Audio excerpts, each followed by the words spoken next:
Hello friends, so today's topic is cheetah reintroduction. So जो चीता है उनका जो ट्रांसफर हो रहा है नामीबिया से इंडिया में उसके बारे में बात करेंगे हम लोग। Let's start. फर्स्ट थोड़ी सी बात चीता के बारे में।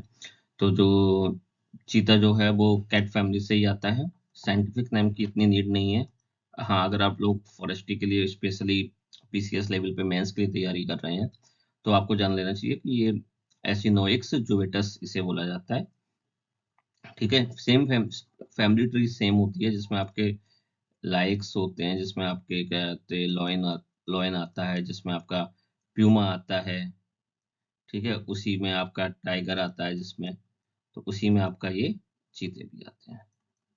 ठीक है, अब चीता क्या है कि जो लॉयन हुआ, टाइगर हुआ और आपका ये लेपर्ड हुआ और आपका ये जो जगुआर हुआ, ये सब क्या होते हैं, रोर कर लेते हैं। क्या कर लेते हैं? रोर। जो टाइगर है वो रोर नहीं कर पाता है। वो ज्यादा से ज्यादा वार्क करेगा या फिर पोर करेगा आपस में, जब कम्युनिकेशन के लिए ये इतना करता है। अब चूंकि ये रोर नहीं कर पाता है तो उस कारण क्या होता है कि इसको बिग कैट फैमिली में नहीं रखते हैं। ये आपको थोड़ा सा पता होने की जरूरत है।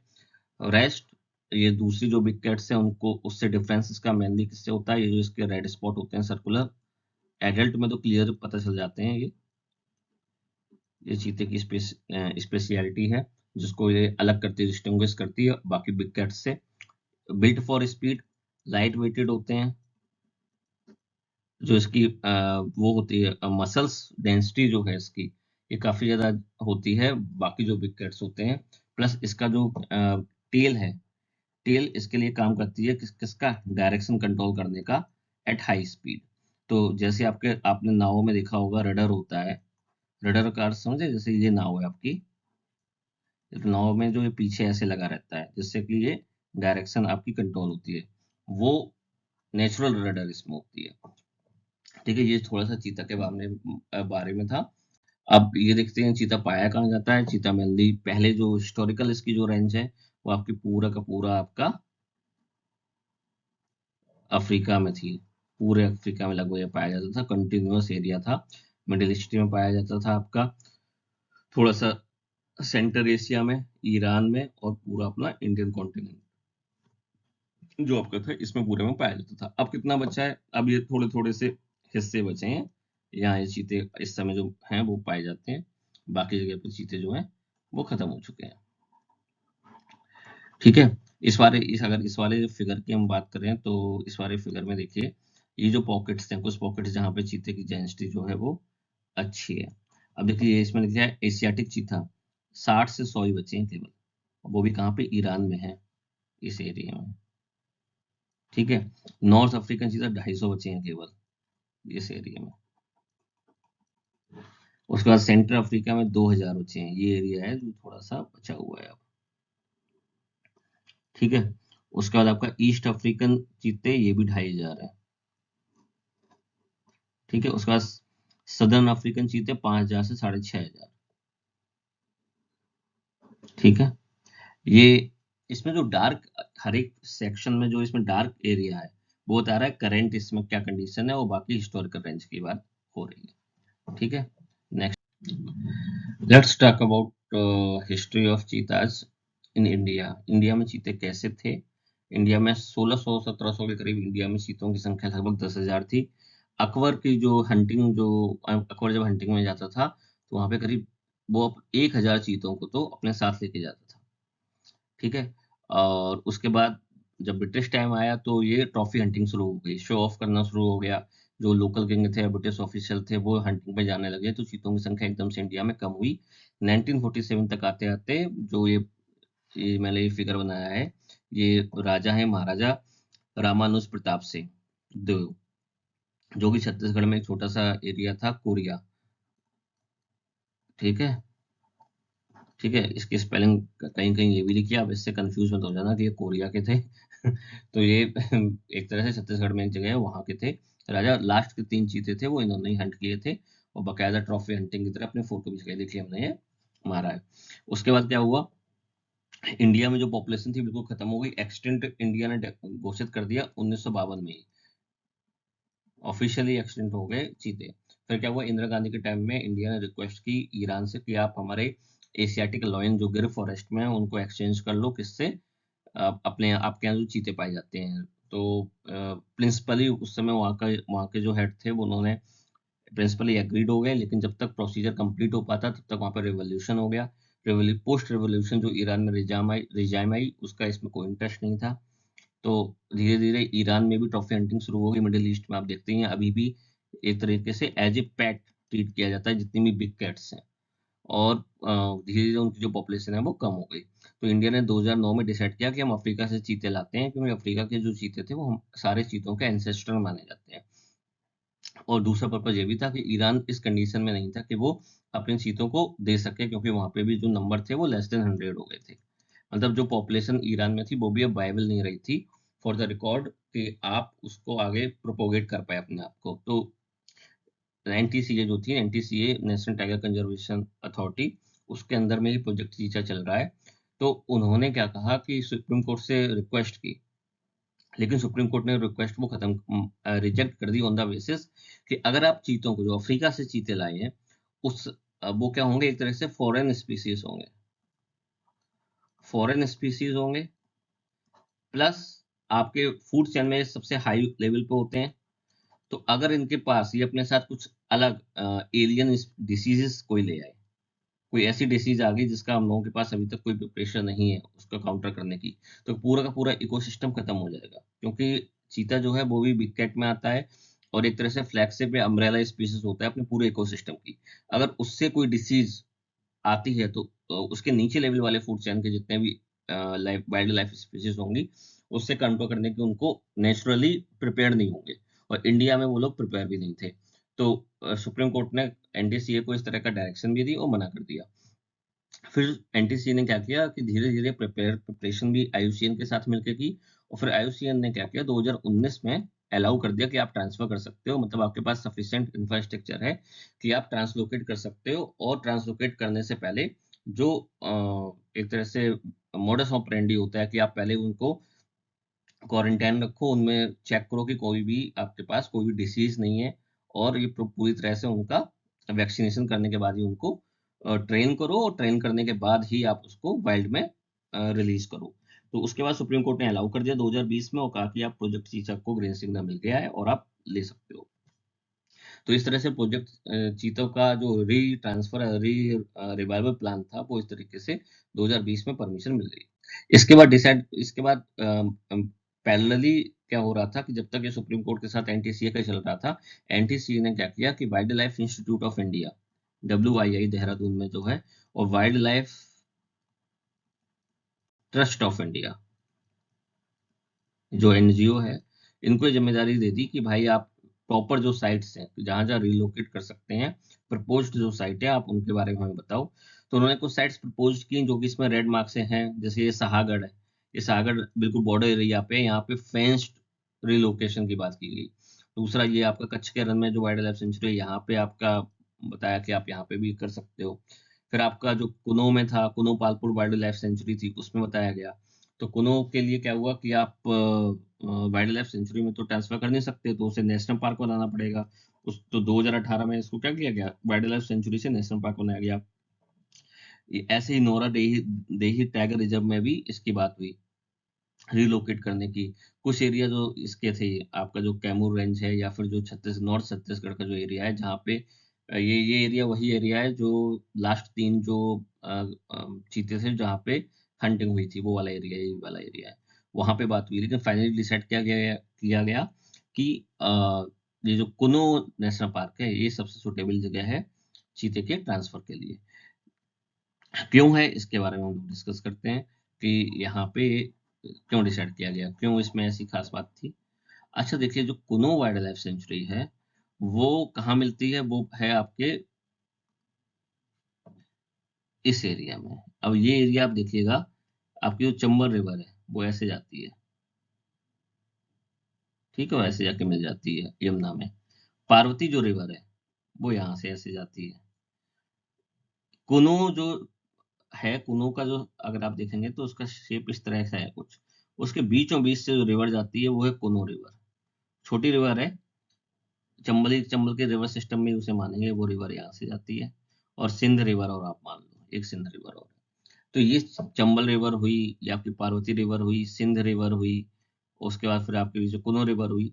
तो इस कारण क्या है, ये जो इस एरिया में पानी पीने की कोई समस्या नहीं है, जिससे आपके पास और प्लस ग्रासलैंड भी काफी होगा। जब पानी होगा तो ग्रासलैंड भी काफी होगा।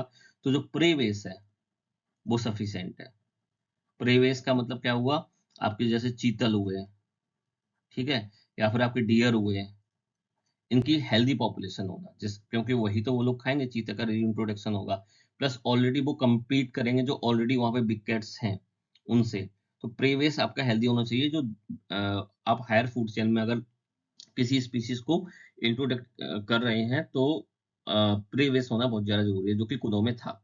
एक रीजन ये था। दूसरा रीजन कुनो में क्या था, कि कुनो जो था, कुनो में चीते, प्रोजेक्ट चीता से पहले गवर्नमेंट ने ट्राई किया था कि जो गिर फॉरेस्ट है, गिर फॉरेस्ट से हम लोग लॉइन का भी ट्रांसफर करते हैं। कहाँ पे, कुनो में। मतलब ये जो गिर से आपके आ रहे थे, यहाँ पे क्या आ रहे थे, लॉइन आ रहे थे। और उस लॉइन के लिए उन्होंने ऑलरेडी प्रिपरेशन कर ली थी सारी, कि कैसे रखेंगे, कहाँ क्या इंफ्रास्ट्रक्चर होना चाहिए, वैक्सीनेशन कैसे होगा, क्वारंटाइन कैसे होगा, इन सारों की प्रिपरेशन कर रखी थी। तो ये कुनो जो था वो वेल प्लेस्ड था और वेल अहेड था बाकी जगहों से, ठीक है। दूसरा, कुनो में उन्होंने क्या किया कि जितने भी जो कुनो का जो एरिया, अगर आप ये एरिया देखें तो यहाँ ये एरिया कौन सा है, ये एरिया है चंबल का एरिया। और ये जो चंबल का एरिया होता है उसमें क्या थे, पहले थे डकैत और दूसरे हैं रेवैन। ये दोनों ही जो रीजन है, इसके कारण क्या हुआ है, वहां पे ह्यूमन पॉपुलेशन जो है, ह्यूमन पॉपुलेशन वो ऑलरेडी बहुत कम है, डेंसिटी भी काफी कम है। तो जो ह्यूमन एनिमल कॉन्फ्लिक्ट होता है, इसके बारे में डिटेल में बताऊंगा, वो काफी कम था। ये भी एक रीजन था। और प्लस उन्होंने जो भी यहाँ पे जो सेटअप थे विलेज के, उन सारों को रिलोकेट भी कर दिया बाहर। तो वहां पे ऑलरेडी कोई भी बचे नहीं। प्लस यहाँ का जो क्लाइमेटिक रीजन है वो ऑलरेडी मैंने बता दिया है, वो एक तरह से सवाना का है। तो ये सारी कंडीशन थी, इसलिए उन्होंने कुनो को चूज किया। कुछ कंडीशंस और हैं, जैसे ये तो हो गई, ये आपकी फॉरेस्ट वाली, ड्राई डेसिडुअस फॉरेस्ट है, ठीक है, जो कि आपका बहुत ही ज्यादा फेवरेबल होता है कैमोफ्लेज करने के लिए, टाइगर के लिए। दूसरा एक बहुत इंपॉर्टेंट एक फैक्ट था, जो 24 विलेज जो खाली कराए गए, उसकी जगह पर उन्होंने क्या किया, एफॉरेस्टेशन किया। और जो एफॉरेस्टेशन की जो प्लांट लगाए, जो भी स्पीसीज लगाई, वो इस तरह से लगाई कि जो हैबिटेट डेवलप हो, वो क्या हो, सवाना टाइप का हैबिटेट हो, जो कि चीते के लिए बहुत ही ज्यादा सुटेबल है। प्लस एक क्वेश्चन, इनको एक फायदा और भी हो गया। फायदा ये हो गया कि जब विलेजेस जो वेकेट किए गए, तो आप देखते हो हर एक गांव में कुछ ना कुछ आवारा पशु होते हैं या आवारा गाय होती हैं, जिनका कोई भी मालिक नहीं होता। तो करीब 500 से ज्यादा आवारा कैटल जो हैं वो क्या हो गए, वो छोड़ के चले गए लोग वहां से। तो वो सारे, इससे कारण क्या हुआ, वहां का जो प्रे बेस था वो काफी ज्यादा बढ़ गया उस एरिया का। क्योंकि 600-500 से ज्यादा आपके पास गाय भैंस बकरी या फिर घोड़े, ये ऑलरेडी क्या कहते हैं, एकदम से बढ़ जाए, जो कि पहले ह्यूमन प्रोटेक्शन में थे, अब वो क्या हो गए, सीधे सीधे वाइल्ड में चले गए। तो जो भी चीते आ रहे हैं उनको तो फायदा होगा, क्योंकि उन्हें आसानी से मिल जाएगा, वो अपने आप को प्रोटेक्ट भी नहीं कर पाएंगे। ठीक है, तो ये चीजें थी जिसके कारण कुनो में चीता को रखने का काफी ज्यादा प्लान किया गया। अच्छा, एक क्वेश्चन आप ये भी पूछ सकते हो कि लॉइन के बारे में मैंने बताया, तो जो लॉइन का जो ट्रांसफर था वो क्यों नहीं हुआ, वो इसलिए नहीं हुआ कि लॉइन, जो गुजरात की जो गवर्नमेंट थी, उसने ये बोल दिया कि भाई लॉइन जो है हमारी स्टेट की प्रॉपर्टी है और हम इनको नहीं देंगे, वो डिले कर रही थी। बाद में सुप्रीम कोर्ट का डिसीजन आया, सुप्रीम कोर्ट ने क्या बोला, no state can claim the right over an animal merely because the animal is housed in a particular state. और ये जो property, and it doesn't make that animal the property of that state, it belongs to country, ठीक है। और ये जो इसके कारण क्या हुआ कि लॉइन का जो रिलोकेशन था, लॉइन का भी इन फ्यूचर में ये हो सकता है। तो आपको ये ध्यान देने वाली बात है कि कोई भी स्टेट, जस्ट बिकॉज कि वहां पे कोई species, wild species captive state में या नेचुरली है, इसका मतलब ये नहीं कि वो स्टेट की प्रॉपर्टी होगी, वो पूरे कंट्री की प्रॉपर्टी है, ठीक है। तो आप ये नहीं कर सकते कि किसी भी स्टेट को आपने मान लिया कि हाँ ये तो हमारे यहाँ रहता है तो ये हमारी प्रॉपर्टी हम नहीं देंगे, तो ये गलत है, ये सुप्रीम कोर्ट ने रिजेक्ट कर दिया। आगे चलते हैं। अब देखिए कुनो टाइगर, कुनो नेशनल पार्क जो है उसके बारे में बात करते हैं। अब देखिए, आप मैं जो अभी बताया था, ये देखिए, ये जो आपको ये नदी दिख रही है, कोटा, बूंदी, ये जो पूरी रिवर है, ये आ गई आपकी चंबल रिवर। ठीक है, ये ऊपर से शायद ये बानस रिवर आती है। ये जो एरिया है सवाई माधोपुर वाला एरिया है। ठीक है, उसके बाद ये जो यहाँ से रिवर जो निकलती है इसके बीचों बीच से, ये आपकी निकल गई आपकी कुनो रिवर। ठीक है, ये ग्वालियर से भी पास है, सवाई माधोपुर से भी पास है। ठीक है, श्योपुर डिस्ट्रिक्ट में आता है। ठीक है, और आपका यहाँ से आपकी पार्वती रिवर निकलती है। ये आपकी सिंध रिवर है। देखिए, आप देख रहे हैं white blue blue blue spot,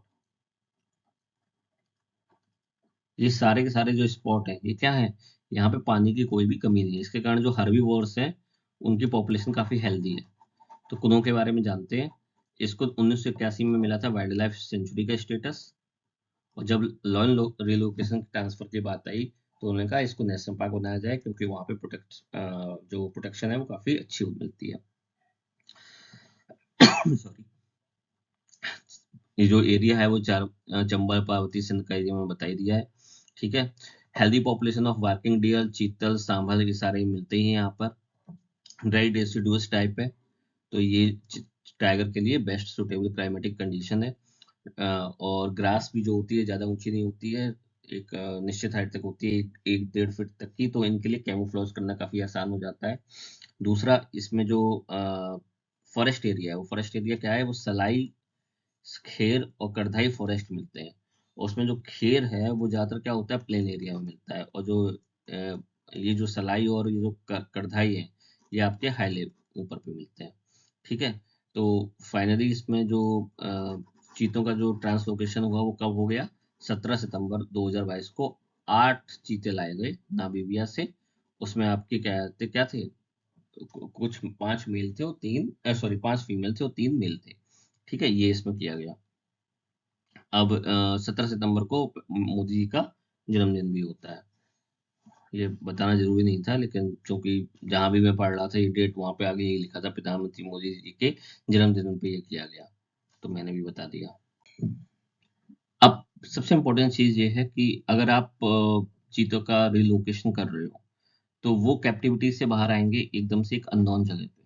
उस अननोन जगह पे वो एकदम से दूर भागेंगे। उनकी टेंडेंसी होती है किसी भी कैप्टिव एनिमल की कि अगर आप उसको एकदम से पिंजड़े से बाहर छोड़ देते हैं तो वो एकदम से बहुत दूर तक भाग जाता है। तो सबसे पहले तो इन्होंने क्या किया, सॉफ्ट रिलीज किया। सॉफ्ट रिलीज का मतलब क्या होता है कि आप क्या करेंगे, वो सबसे पहले तो वो आपको क्वारंटाइन सेंटर में रखेंगे। उसके बाद एक पर्टिकुलर एक ब्लॉक में रखेंगे, जो ब्लॉक होगा 2 स्क्वायर किलोमीटर का हुआ है, 6 स्क्वायर किलोमीटर का हुआ, उस ब्लॉक में रखेंगे, उस ब्लॉक से बाहर नहीं जाने देंगे। तो वो क्या होगा, एक्लेमेटाइज होगा उस कंडीशन के। फिर क्या होगा, वो बहुत जल्दी बहुत दूर तक नहीं भागेगा, क्योंकि बहुत दूर तक भागने में क्या होता है कि पता चला वो बफर एरिया में चला गया। और बफर एरिया में क्या हुआ, वो ह्यूमन सेटलमेंट में चला गया, क्योंकि वो ऑलरेडी डरा हुआ है तो अटैक भी कर सकता है किसी पर। तो क्या हुआ, सबसे इंपॉर्टेंट ये था कि चीतों को जो भी आप ला रहे हो आप उसको स्टेप बाय स्टेप एक्लेमेटाइज करो। फेंसिंग मत करो, लेकिन उनको धीरे धीरे उस एरिया में भेजो जहाँ पे वो एक्लेमेटाइज धीरे धीरे हो और एकदम से दूर ना भाग जाए, ह्यूमन सेटलमेंट में ना भाग जाए। ह्यूमन सेटलमेंट में क्यों भागने के लिए मना किया था, क्योंकि ये जो एरिया है वहां पे ऐसा तो है नहीं कि सब कहते पढ़े लिखे लोग जंगल में रहते हो। मतलब पढ़े लिखने का मतलब ये है कि इतने ज्यादा सेंसिबल हो, सेंसिबल।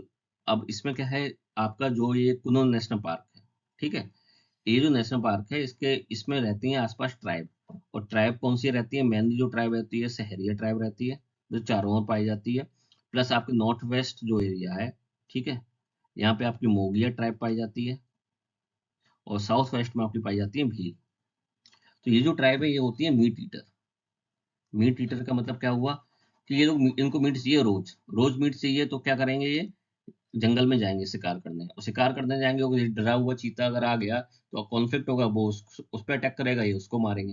तो गवर्नमेंट ने ये कहा कि भाई इन लोगों के लिए मीट का अरेंजमेंट करो। मीट का अरेंजमेंट कैसे होगा, एनिमल हस्बेंड्री वालों से बोला कि आप भाई पोल्ट्री फार्म वहाँ पे लगाओ, जिससे कि यहाँ के लोगों को मीट दुकान से ही मिल जाए। बैठे बैठे मीट मिलेगा, वो आराम से खाएंगे, कहीं शिकार करने नहीं जाएंगे, ना बाहर जाएंगे, ना उनको चीता मिलेगा। दूसरा, एनिमल हस्बेंड्री डिपार्टमेंट ने कहा उसके चाहिए पैसा। तो उन्होंने कहा कि ठीक है, हम पैसा अरेंज करते हैं। कैसे, कि हम चीता कंजर्वेशन फंड बनाएंगे, पॉइंट नंबर 6। और उसमें जो रेवेन्यू आएगा उसका 40% जो रेवेन्यू है वो ह्यूमन एमिनिटीज इंफ्रास्ट्रक्चर डेवलपमेंट करने के लिए लगाएंगे, और ऐसे इंफ्रास्ट्रक्चर बनाएंगे जो चीते की लाइफ को थोड़ा सा ईज करे, उसमें उनकी जो प्रॉब्लम्स आ रही हैं चीते की लाइफ में इतनी प्रॉब्लम ना आए। तो हम पोल्ट्री, आप पैसा देंगे, आप ह्यूमन एनिमल कॉन्फ्लिक्ट इससे कम होगा, पैसा आपको कंजर्वेशन फंड से मिल जाएगा। ये हुआ। दूसरा, ये जो एरिया है वो ऑलरेडी कौन सा एरिया है, आपने बताया चंबल नदी निकलती है, ये आपकी पार्वती रिवर निकलती है, यहाँ सिंध निकलती है, ये पूरा का पूरा एरिया कौन सा है, रेवाइंस का एरिया है। ठीक है, यहाँ पे पहले क्या मिलते थे, डकैत, सॉरी उन्हें कहो बागी। तो ऑलरेडी जो एरिया था वहाँ पे नए सेटलमेंट, तो लोग डर के कारण, ऑलरेडी वहाँ पे पॉपुलेशन डेंसिटी कम है, विद द टाइम बहुत ज्यादा माइग्रेशन हुआ है इस एरिया से, कहाँ पे, जो आसपास जो शहर है, और कुनों के आसपास शहर भी अच्छे अच्छे हैं, 150 किलोमीटर के अंदर आपको सारे शहर मिल जाएंगे, सवाई माधोपुर मिल जाएगा, नीचे आप जाओ कोटा मिल जाएगा, बूंदी मिल जाएगा, ऊपर पहुंच जाओ तो आपको ग्वालियर मिल जाएगा, आपका शिवपुरी भी नीचे मिल जाएगा, श्योपुर भी जो डिस्ट्रिक्ट हेडक्वार्टर है यहाँ का वो भी मिल जाएगा। तो उस एरिया में ह्यूमन पॉपुलेशन डेंसिटी ऑलरेडी कम थी। पुश फैक्टर कौन कौन से थे, रेवाइन और डकैत। पुल फैक्टर कौन कौन से थे, ऑलरेडी क्या कहते, जो सिटी डेवलप हो रही थी, इंफ्रास्ट्रक्चर डेवलप हो रहा था आसपास, तो ऑलरेडी वहाँ पे पॉपुलेशन डेंसिटी कम है, तो चांसेस जो है ह्यूमन एनिमल कॉन्फ्लिक्ट के वो ऑलरेडी कम है। लेकिन अगर होते हैं तो उसके लिए भी इन्होंने क्या किया है, पूरी का पूरा अरेंजमेंट किया है, इन्होंने पब्लिक अवेयरनेस फैलाई है। पब्लिक अवेयरनेस क्यों, क्या फैलाई है कि लोग पूछेंगे भाई आप क्यों ला रहे हो चीते को, लोगों को नहीं पता होता, तो उन्होंने कहा कि चीता क्यों इंपॉर्टेंट है। पहले सबसे पहली बात, चीता यहाँ पे पाया क्यों जाता था, नेचुरली इस एरिया में पाया जाता था, तो लोग समझेंगे हाँ पहले से पाया जाता था तो अब पाया, अब इनको लाना भी बहुत जरूरी है। क्योंकि क्या होता है, जो इकोलॉजिकल फंक्शन होता है किसी भी नेचुरल इकोसिस्टम का, वो डिपेंड करता है इसकी जो फूड चेन में जो फ्लेक्सिव स्पीसीज हुई या अम्ब्रेला स्पीसीज हुई, तो बिग कैट्स जो होती हैं वो ऐसी ही स्पीसीज होती हैं, तो चीते को लाने से क्या होगा, इकोलॉजिकल फंक्शन इंप्रूव होगा और लोगों को ये पता चलेगा। और लोगों को पता चलने के लिए इन्होंने एक कैंपेन निकाली, फॉरेस्ट डिपार्टमेंट ने, चिंटू चीता। और कितनी अच्छी कैंपेन का इन्होंने टैगलाइन है, मैं तेज दौड़ कर आऊंगा, कूनों में बस जाऊंगा। तो इस तरह की पब्लिक अवेयरनेस से क्या होगा, लोगों में एक अटैचमेंट होता है, इंटीमेसी डेवलप होती है। दूसरा एक पॉइंट ये भी था कि ये जो ह्यूमन सेटलमेंट्स जो है नेशनल पार्क में वो है नहीं, और प्लस जो भी थे भी वो उनको उन्होंने रिलोकेट अलग कर दिया है। तो ये सारा फॉरेस्ट डिपार्टमेंट ने किया कि जिससे कि ह्यूमन एनिमल कॉन्फ्लिक्ट जो है वो खुदों में काफी ज्यादा कम से कम हो। प्लस उन्होंने ये भी कहा कि इन केस अगर ह्यूमन एनिमल कॉन्फ्लिक्ट नहीं होता है, और अगर ये अटैक कर दिया इन्होंने लाइव स्टॉक पे अटैक कर दिया, तो उन्होंने कहा कि रिटेलिएशन ना हो, गुस्से में ना करें, गुस्से में लोग इनको मारने ना चले जाए। तो गुस्सा जो होता है वो क्या होता है, 24 घंटे 48 घंटे ही होते हैं, उसमें ही गुस्सा अगर आपने शांत कर दिया फिर लोग अटैक नहीं करते हैं इतना। तो उन्होंने कहा कि जैसे ही किसी लाइव स्टॉक पे अगर आपने अटैक किया है चीते ने, तो हम 24 घंटे के अंदर उसे क्या देंगे, कंपनसेशन दे देंगे, कंपनसेशन दे देंगे। ठीक है, तो ये इसमें शायद इंपॉर्टेंट होगी, ये तो हुआ कंपनसेशन 24 घंटे का। ऐसी हाथी में उन्होंने क्या किया है कि अगर कोई फसल खराब हाथी करता है तो आप क्या करोगे, जो आपकी फसल बीमा योजना है उसमें वो तुरंत का तुरंत सेटलमेंट करो। आप ये मत करो कि जब फसल पक जाएगी, जब किस्त मिलेगी, नॉर्मल जो किस्त मिलती है उस समय नहीं, आपने हाथी ने अभी किया है तो आप तुरंत का तुरंत देने की कोशिश करो। ऑलरेडी वो अभी पॉलिसी में आने में एग्जीक्यूट नहीं हो पा रहा है, लेकिन ये एक थॉट प्रोसेस है एलिफेंट के केस में। तो ये चीतों के रीइंट्रोडक्शन के रिलेटेड मैंने सारा कुछ बता दिया। मेंस के लिए इतना मटेरियल बहुत ज़्यादा है, आप इसमें अगर 50% भी याद कर पाए तो आपका आंसर बहुत अच्छा हो जाएगा। फैक्ट भी मैंने बता दिए हैं, रिवर्स इंपॉर्टेंट है, चंबल का जो ट्रिब्यूटरी है बहुत इंपॉर्टेंट है, आपका जो रिवाइंस से रिलेटेड जो क्वेश्चंस आते हैं वो इंपॉर्टेंट है, प्लस फॉरेस्ट क्लासिफिकेशन उस जगह का ये भी इंपॉर्टेंट है। तो चलिए इस टॉपिक पे अभी इतना ही था, तो थैंक यू। आप नेक्स्ट वीडियो के लिए वेट करें, और प्लस ऑलरेडी मैंने जो वीडियो शेयर किए हैं उनको प्लीज़ देखिएगा और चैनल को थोड़ा सपोर्ट करिएगा।